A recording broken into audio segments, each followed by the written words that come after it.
You've got to shoot this bit, Margaret. You've got to shoot it. Yeah. Dave Riding, Laurie Taylor, Billy Morgan. Woo. They're all Springer. Is that a word? Springer? Springer condition. Is that what I'm going into? I don't know whether I'm ready for that. I haven't told my wife yet. It encapsulates. No, is that right? Encapsulates. I mean, try saying that when you've had a beer on the Faraday Terrace. So your helmet will be very happy about that. That's what we should be called, Rob. Grippy when wet. That'll also be a good name for a band.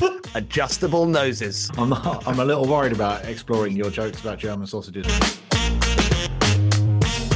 Hi and welcome to the 21st edition of this season's The Whiteout Podcast. I'm Dom Killinger from In the Snow magazine, and I'm with my co-host, as usual, the fabulous Rob Stewart of Ski Press, the person that's you've probably seen more snow this winter than any other season air, Rob. Oh, yeah?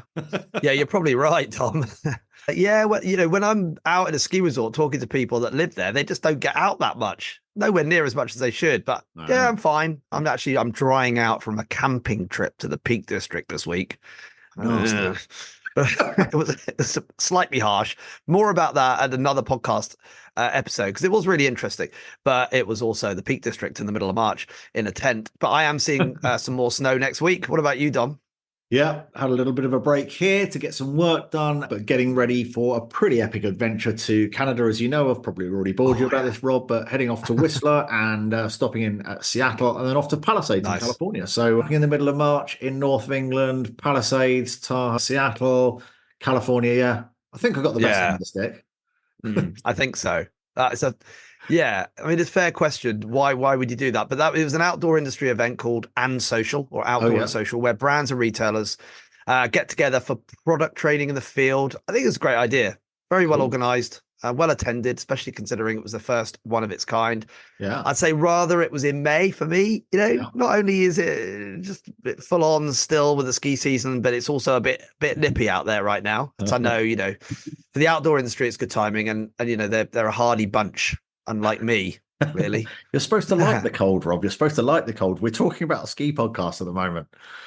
Well, like you say, you're supposed to like the cold, but obviously we're well wrapped up in decent quality clothing when we go skiing, aren't we? And we're probably staying in quite a nice hotel somewhere, nice little 3-star hotel in the French Alps. You're not used to being cold in a little tent. Yeah, definitely. I think it's always good to get outdoors, even when the weather isn't perfect. But, hang on, I've been sent to the north of England in the middle of March. Lovely that the Peak District is and all that, but when you're then going to Whistler and Palisades, and Seattle, home to grunge music, I'm going to add. I do hope you're making something of that as well, making something out of that. I'm obviously doing something wrong here. You're off to blimmin' Seattle. I'm in the north of England in a tent. Smart planning, Rob. Smart planning. That's what it's all about. No, I have to say I'm very much looking forward to it. We haven't been away as a family since New Year because everybody's done their individual trips this year, with the kids going off on ski trips and all of that. So yeah, it's going to be a pretty cool trip. Very excited about it, especially as Whistler have had about 1.5 meters of snow this week. So hopefully I get the big deep snow and not the lift lines. Yeah, and then the grunge scene in Seattle. Well, I might bump into Dave Grohl. I'll say hello from you, Rob. Yeah, thanks, Dom. He'll appreciate that, I'm sure. This is a good opportunity to give a shout out to my favorite après ski band, the Revolver Lights. Right? Oh, brilliant. They play endless gigs in places like Maribel and Zermatt. Great guys. I saw them in Courchevel recently. Nice. And we also see them performing at UK industry events as well, right? Yeah. Can you picture the singer, right? Yeah. I know the guy with the black hair, the long hair. That's right. Longish. So I was sitting in the campsite this week, and there's a guy sitting opposite me who was the exact doppelganger of him. No. I mean, I'm talking a total replica. Wow. I'm like sitting there going, it's the Revolver Lights guy. So I literally had to go up to him and said, have you got a brother in a band? And he went, no. It's really uncanny when you see that sort of thing. And I showed him a photo of the singer, the guy from Revolver Lights. And he was just like, oh my God. It's like he saw a ghost. It was quite funny. Really? Anyway, just thought I'd mention that. Sorry, I'm a bit off topic. A bit like when we're off skiing and everybody thinks I'm skiing with Brad Pitt when I'm with you. Yeah. Thank goodness this is an audio show, because all I need to do, Dom, is agree with you, right? And everyone will now believe that I look like Brad. Okay, so let's just keep that in everyone's mind. We might increase our listeners.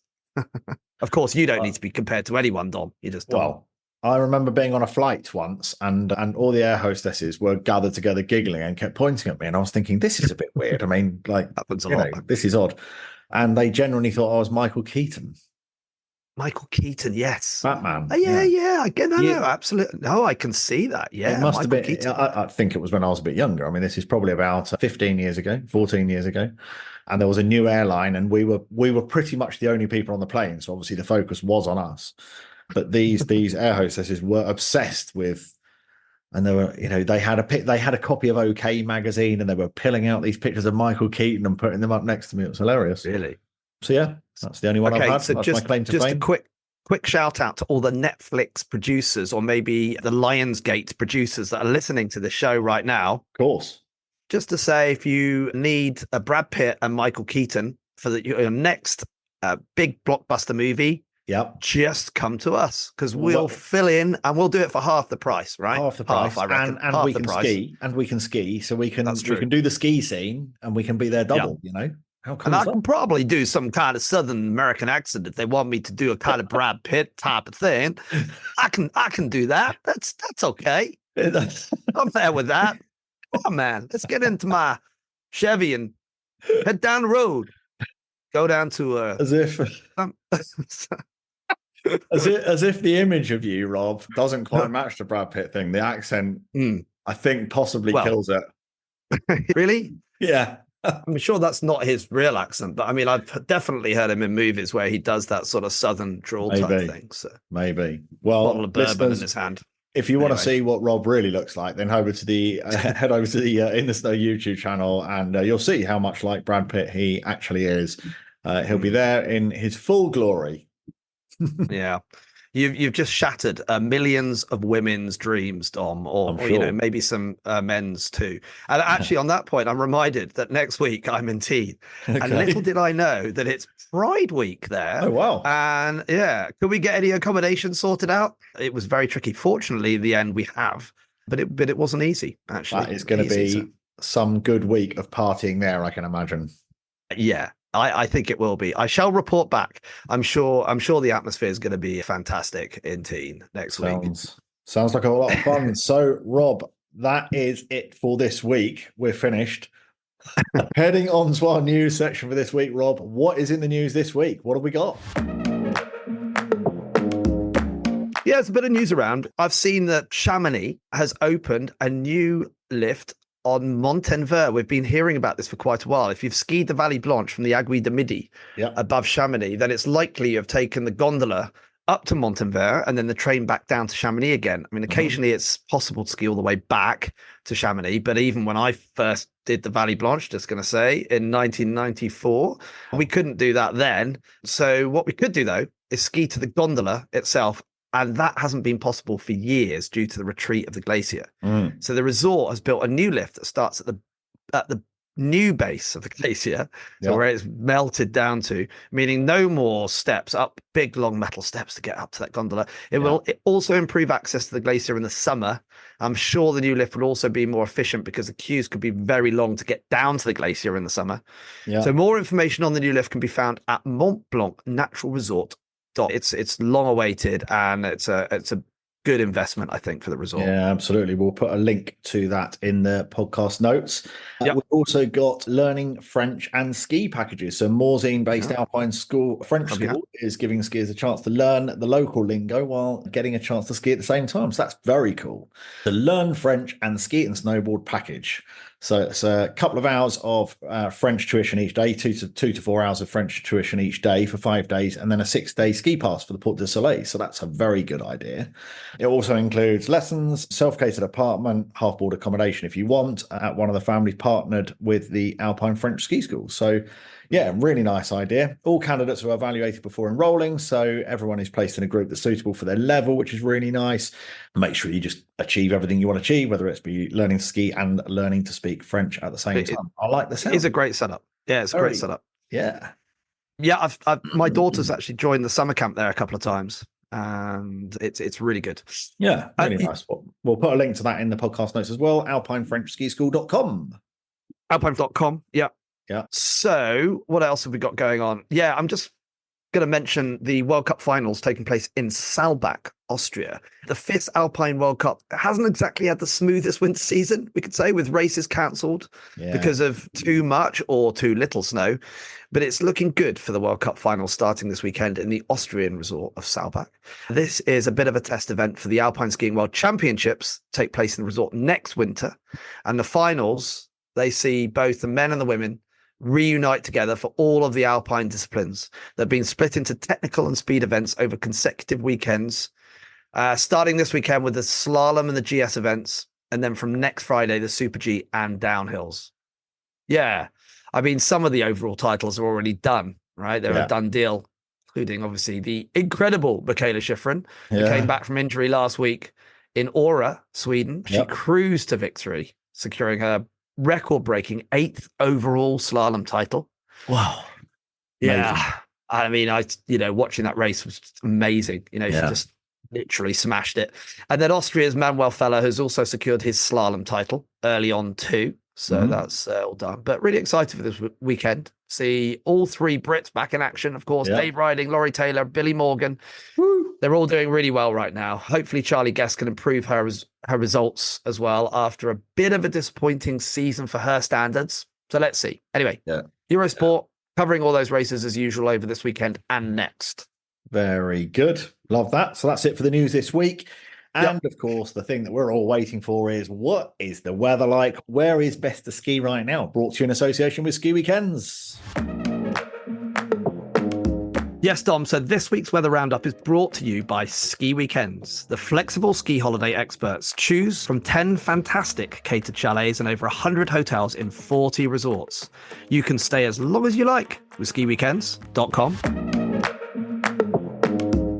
Absolutely. Right. Time to look at the overall mountain weather and snow forecast situation as we head into the spring skiing season.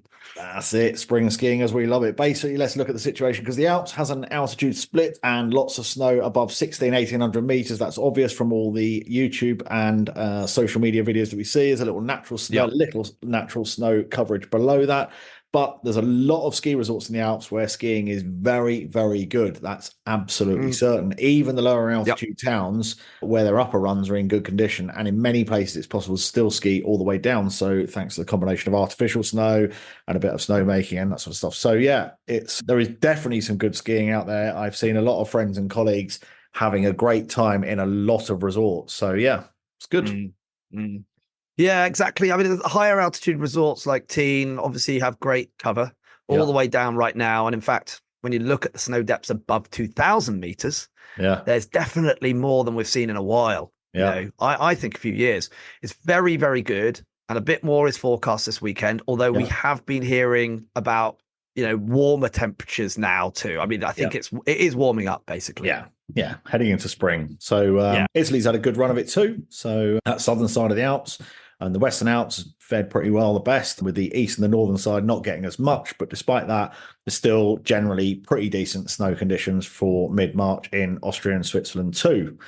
So it does look like temperatures as we go into next weekend and beyond are starting to look a little bit warmer again, which isn't unusual for this time of the year.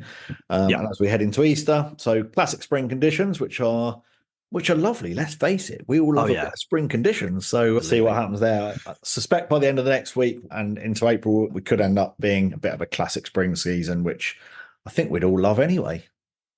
Yeah, definitely. All right, let's look at some specific resorts across the Alps. Starting in France, I'm going to start with Teen because I'm there next week. So I thought I might as well check Teen out.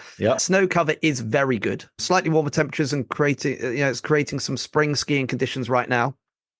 This week is likely to bring more sun with a bit of snow forecast here and there. I don't think significant amounts, but sort of top up snow. Then more sun until the end of the month, when there is a suggestion that colder temperatures will return, bringing more snow at the end of this month. And that's not just Teen. That's kind of looks like across the Alps. Oh, that would be fun. But that's a longer term forecast. I'm looking 2 weeks plus ahead here, but it's suggesting that it's going to get colder. But what about Switzerland, Dom?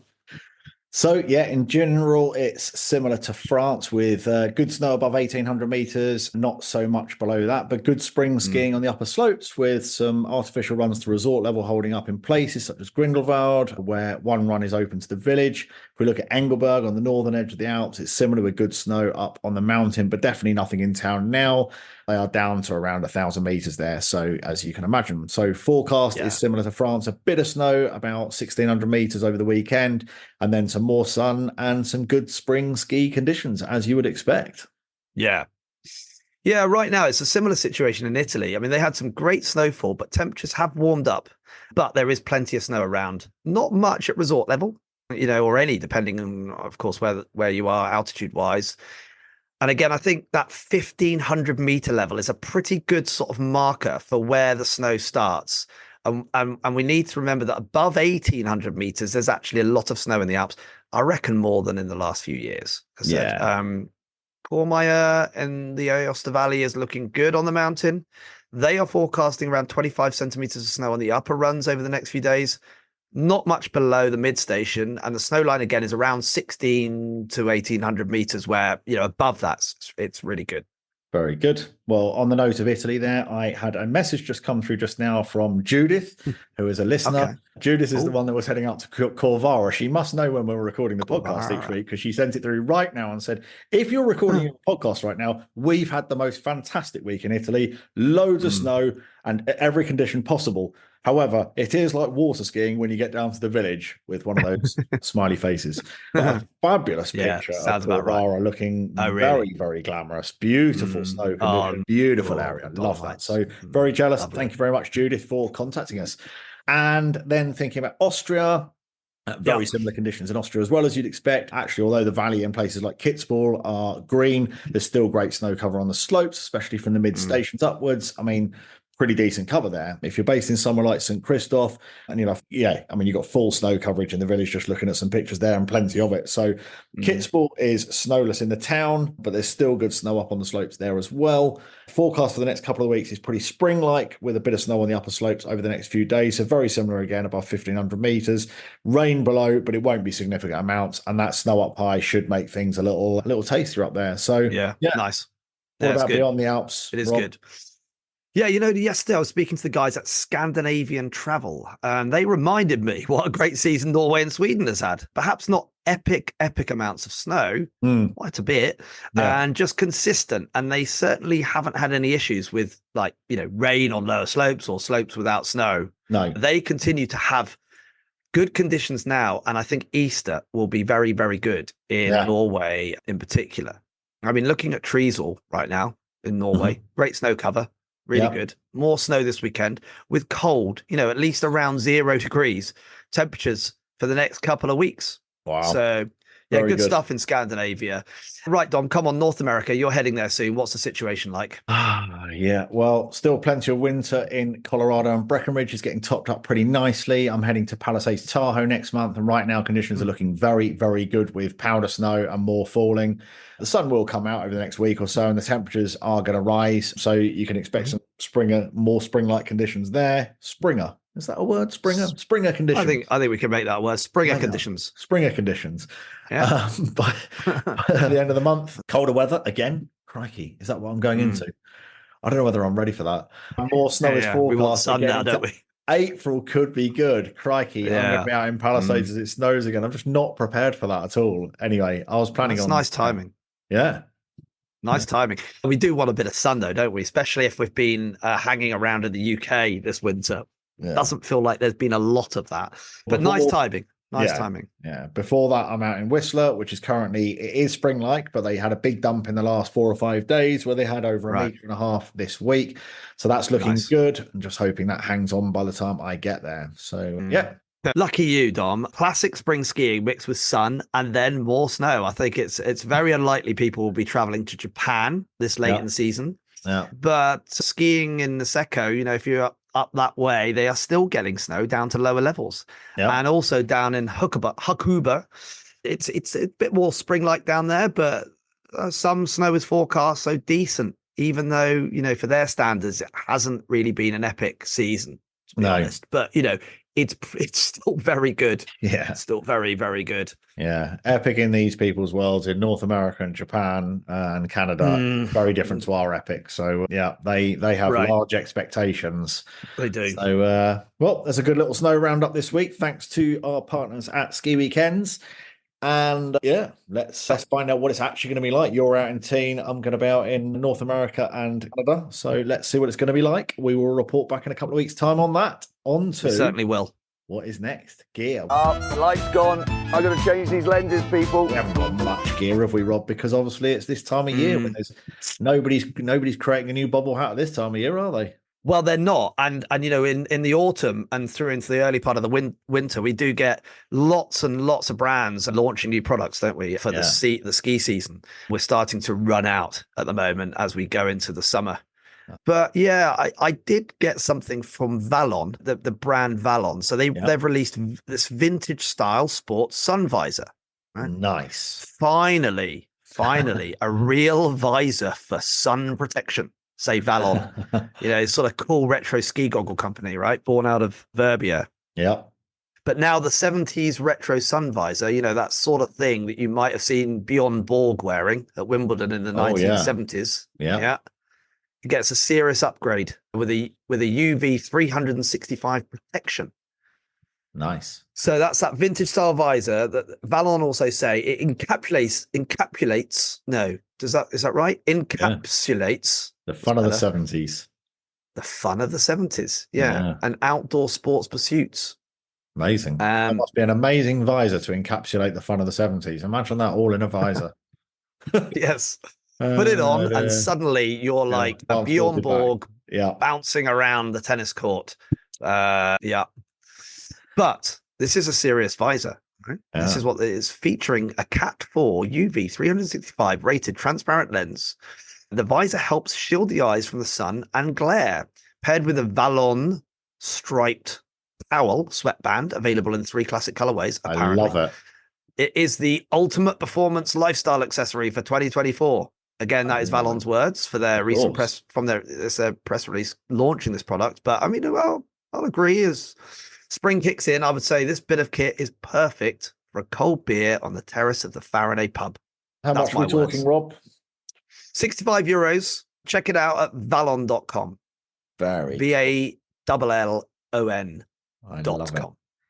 Well, I need to get myself one of those. While we're on the subject of spring skiing and visors, what about a quick run through of sunglasses? We took a very quick look at some of our favorite sunglasses for skiing this spring. We saw the Block 25 X 4900 Category 4, Rob, only Category 4, you can't believe it. So the new 25 sunglasses are the ideal partner for demanding activities, engineered to enhance performance and provide total protection. So you're wearing those, very, very nice. We've done a YouTube video on the best sunglasses for spring skiing. So that's the Block 25 X4 900. What else have we got? The Zeal Incline. Do you know about those, Rob? Yeah, the Zeal Incline. It features Zeal's ProFlex rubber inlays on the temple tips and nose bridge to keep them in place on the steepest descents. Even they won't fly off, apparently. While the classic design and keyhole bridge of the sunglasses make it a timeless fit for any adventure, whether wild or refined. And only 125 quid. I mean, they are nice glasses. Yeah. And the other ones, Messy Weekend Makalu, really nice, 65 quid. Messy Weekend, really nice. They make nice goggles and they make nice sunglasses. They're named after the 5th highest mountain in the world, Makalu. Built to keep up with any sportsman, durable yet light, handcrafted TR90 frame, whatever that means, quality anti-scratch lens, and 100% UVA UVB protection. And they are 65 quid as well. Messy Weekend Makalu. Okay. What else have we got? The Aphex IQ2 89.99. Oh yeah, the IQ2. Yeah. Bio-based plastic frame glasses, right, with polarized lenses. Yeah. An heliophobic lens as well. I mean, try saying that when you've had a beer on the Faraday Terrace. Large frame, expanded field of view, complete UV protections, category 2, UV 400. Helmet compatible. Yeah, so your helmet will be very happy about that. Yeah, you're very rubber nose and temple stay grippy even when wet. I mean, grippy when wet. That should be a band name, couldn't it? Grippy when wet. Love it.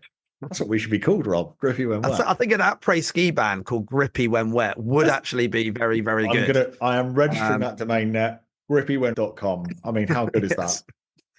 Although I think the next term that this AFX use for their glasses could also be a good name for a band, Adjustable Noses.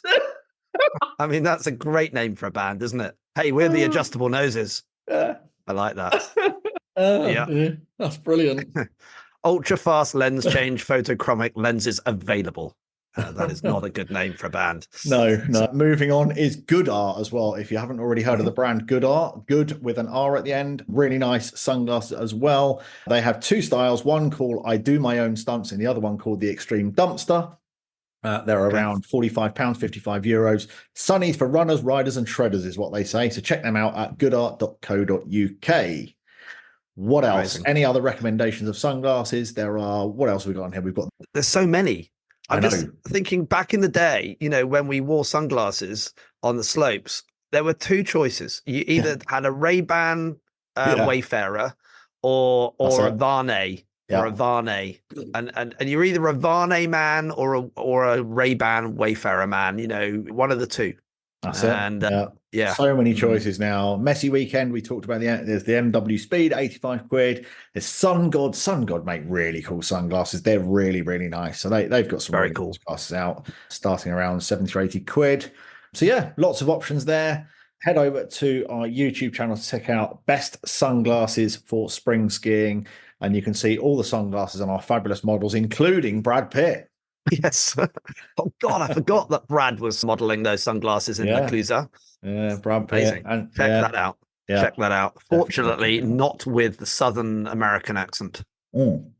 Exactly that. So that's it for our roundup of gear this week. Excellent that. Good sunglasses for spring skiing. What sunglasses am I using for spring skiing? What have I got here, Rob? I have got, the AFX. What do you think of these?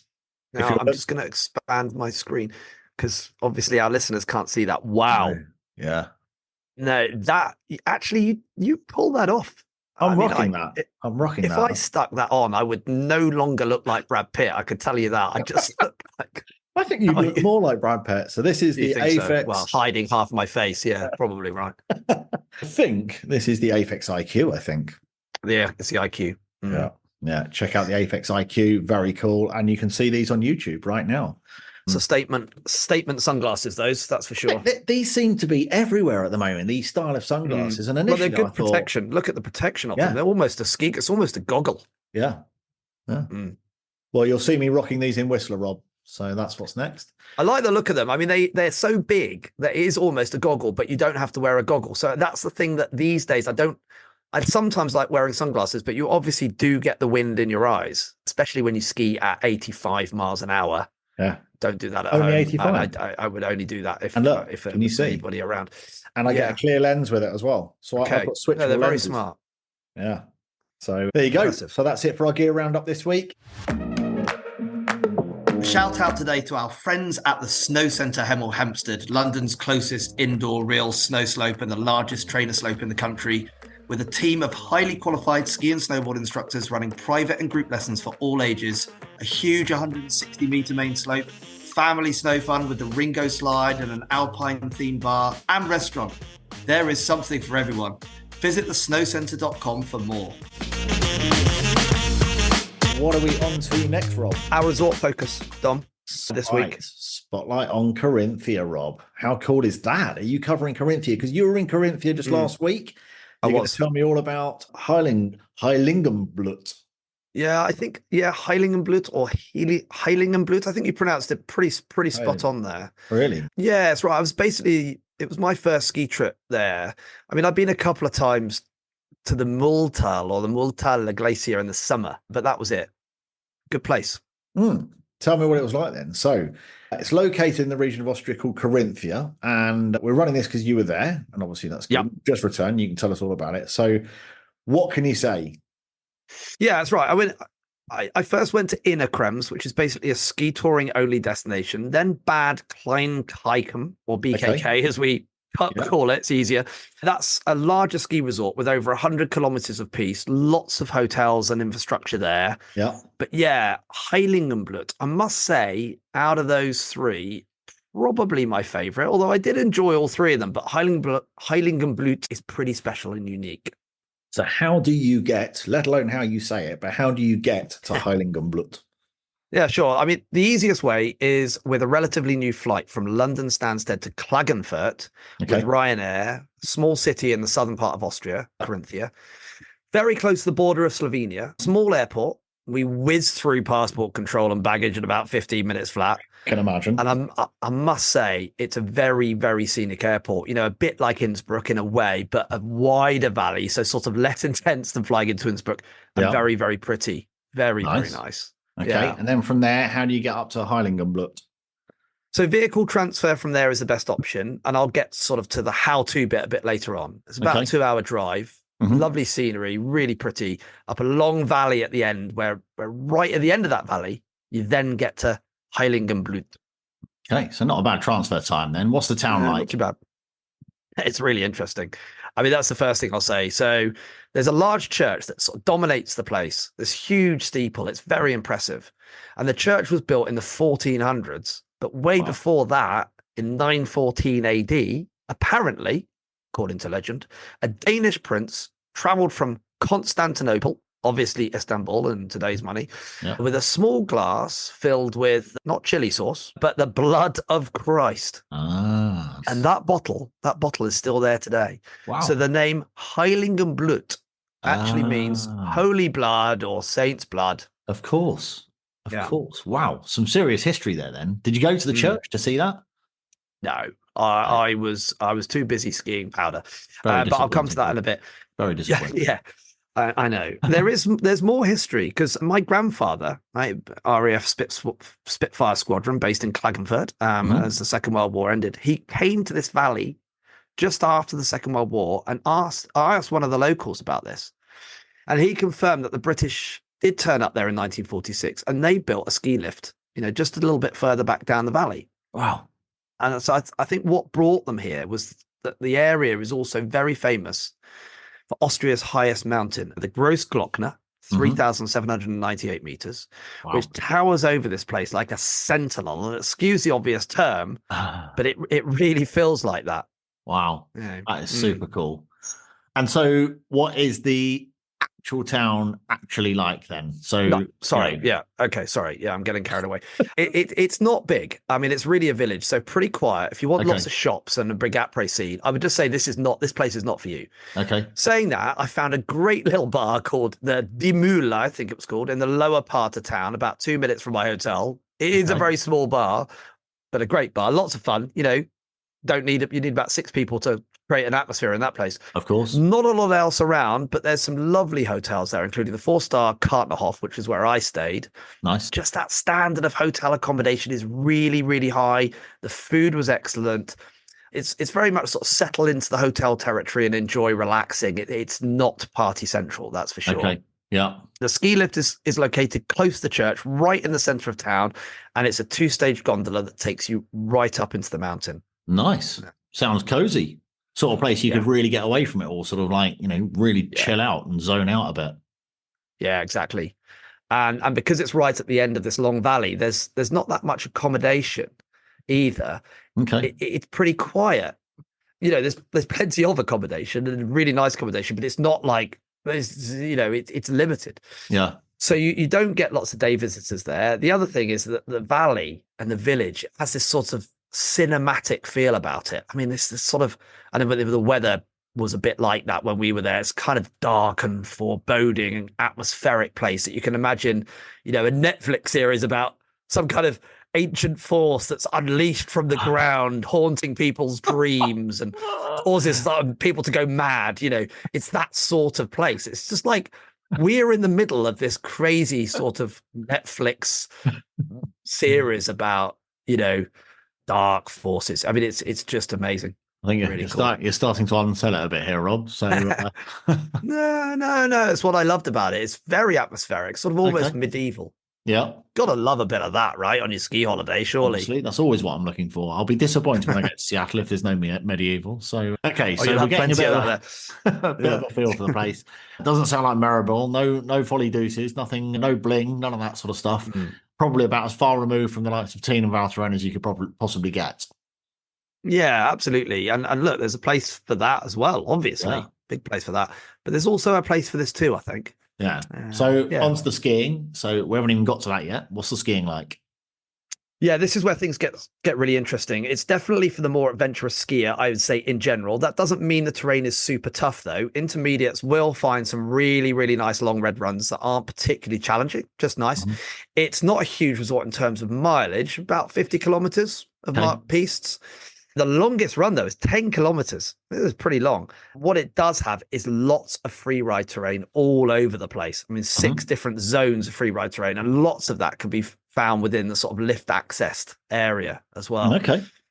It's got a really good snow record. And the village is at 1,300 meters, which is pretty high for Austria. Yeah.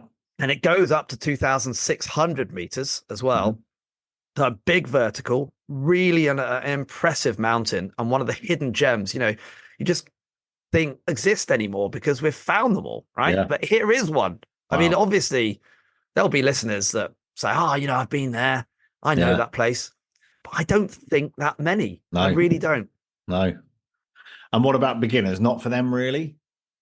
I mean, there's 2 separate ski areas. And let's say there's a main area and then there's an area called the Fleisalm, which is reached from the middle station of the main gondola via a very unique lift, which I'd describe as a cross between a cable car and a gondola.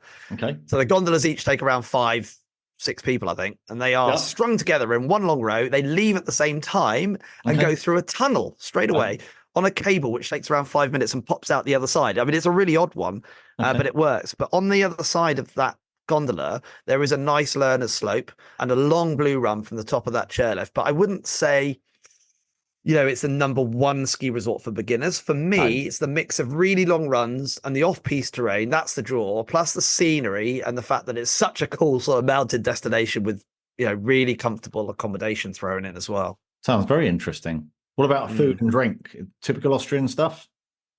Yeah, totally. Very traditional. But I must say great quality. And actually things have sort of changed a bit as well. There's a good choice. It's not all schnitzel. I don't quite like that, but it's not all about that. I mean, a few highlights, goulash is great. It's not like the Hungarian soup, although they do that here as well. But the Austrian goulash, larger chunks of meat in a sort of thick sauce.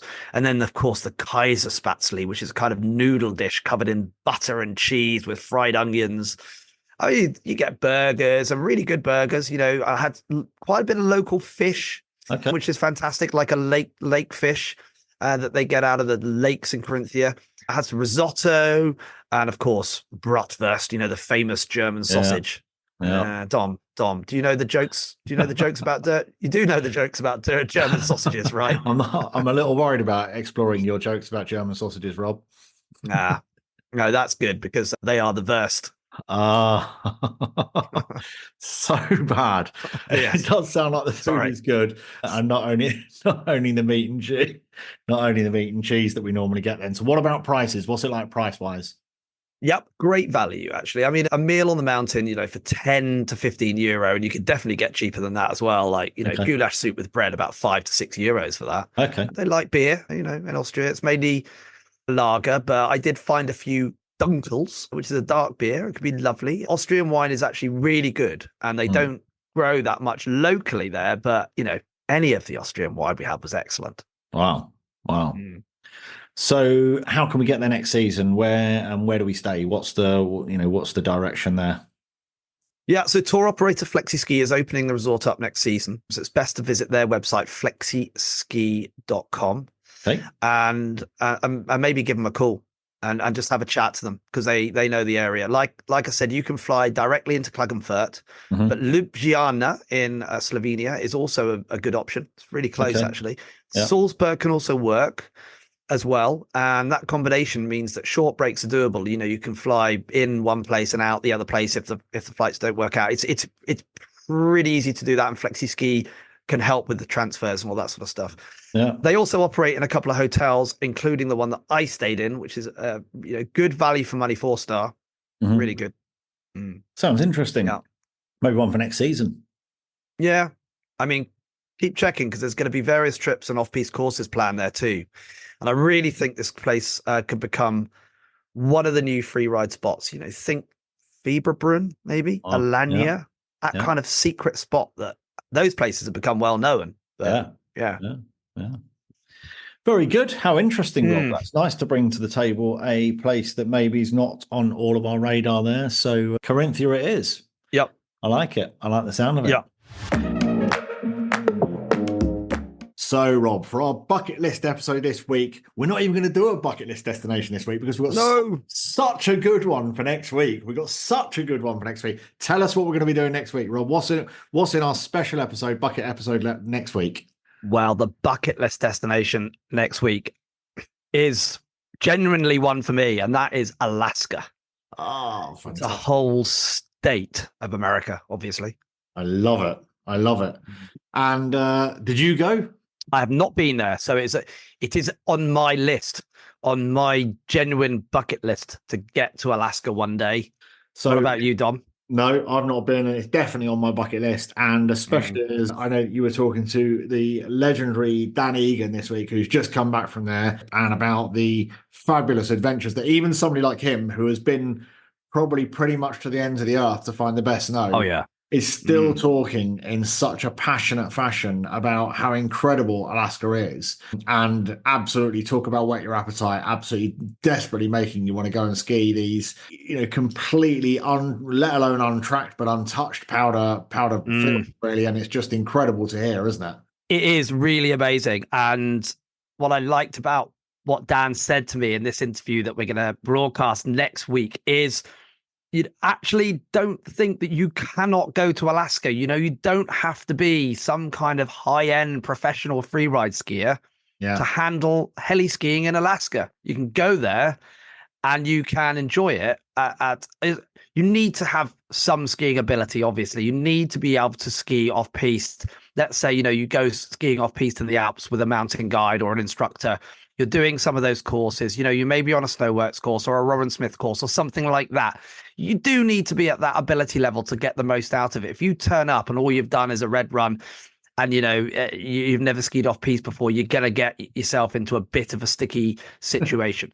But there's lots of people out there that are good enough to go heli skiing in Alaska, and you're not going to get thrown out the helicopter on a 50-degree mountain full of spines where one fall and you die kind of stuff. It isn't like that. Yeah. Well, it's certainly an engaging listen, and it's incredible to hear someone with that amount of passion. And I'm looking forward to seeing some of the video associated with that. So that's a great episode next week coming up, our friends. So this is in a week's time, 22nd of March. Wow. Definitely one for our bucket list. So very good. Thanks for this week, Rob. A fantastic and interesting week of Carinthia. And listeners, don't forget to leave us a review. It's how other people find our fabulous podcast. And until next week, when I will be, it's not long now before I fly out. I'm getting quite excited, Rob. I'm getting quite excited. So you'll be out in Teen. I'm heading out to Seattle and then Whistler and Vancouver, and then straight out to Palisades after that, while you're hanging out in Teen. I don't know who's got the best deal here. Check out the description as well, because we've got plenty of web links in there, and check out the YouTube channel where all the ski test videos are now going live. And if you want to see that sunglasses feature, you can see that too. And Rob, it's from Batman to Brad Pitt. Have a good few days. See you later. Adios. Cheers. Mais non, talkie-walkie. Pretty sure it's called a walkie-talkie, mate.